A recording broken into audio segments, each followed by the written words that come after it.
Time for sports. Game 3 between the Suns and the Nuggets tips off in about 15 minutes. They need their bench to step up tonight, and that includes Torrey Craig. He has had one of the most unique journeys in the NBA.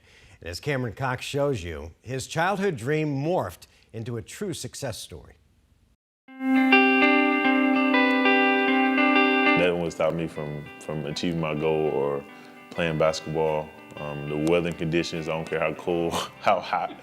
If you only knew how many times people would try to discourage me from going outside in different weather conditions, man. I just loved it so much. My passion for just playing basketball, it was my piece. From the moment he could dribble, Torrey Craig would tell anybody that would listen he was gonna make it to the NBA. Elementary, I used to love playing basketball during PE. Ever since that age, I just always had NBA aspirations, and my whole goal after that was just making it come true.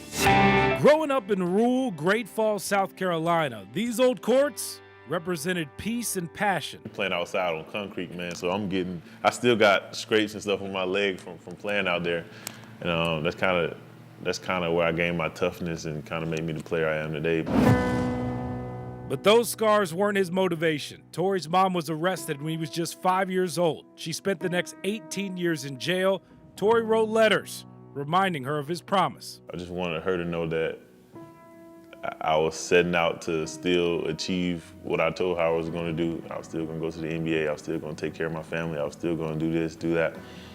And hopefully that brought her peace in being in the situation she was in. His grandma raised him until she passed away when he was in the 8th grade. His sister and high school coaches took him in, gave him a place to stay, and he did the rest. It was normal. It was a lot of kids that grew up in a household without their parents and living with their grandparents and staying with relatives and things like that. So to me, it was just normal. I did what I had to do, you know what I'm saying? Like, I went to school, I did my homework, had good grades, did what I needed to do in school, and then sports kind of took care of itself. He handled his business in college at the University of South Carolina Upstate, an NAIA school.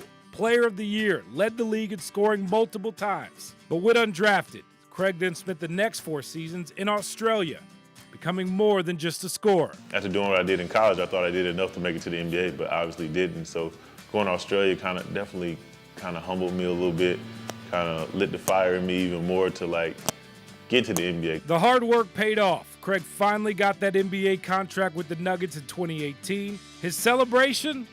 A throwback to his childhood. Applebee's was like our, where did they go to now?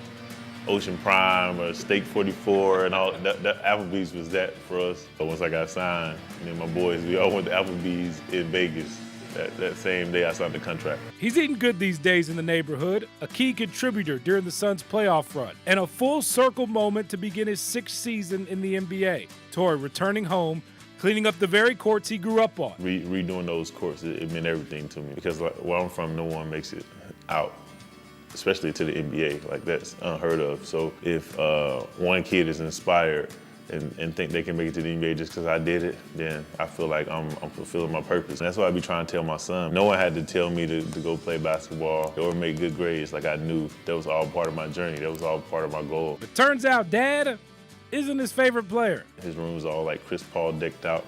It's kind of weird, to be honest with you, but B. Craig, dog. It's your Uncle C here, dog. I see you hooping. And him and Chris Paul have this unique relationship, and they just love each other, man. He loves coming out here, being around the guys. He feels like he's one of us. He feels like he's in the NBA when he's here, so he lives it up, man.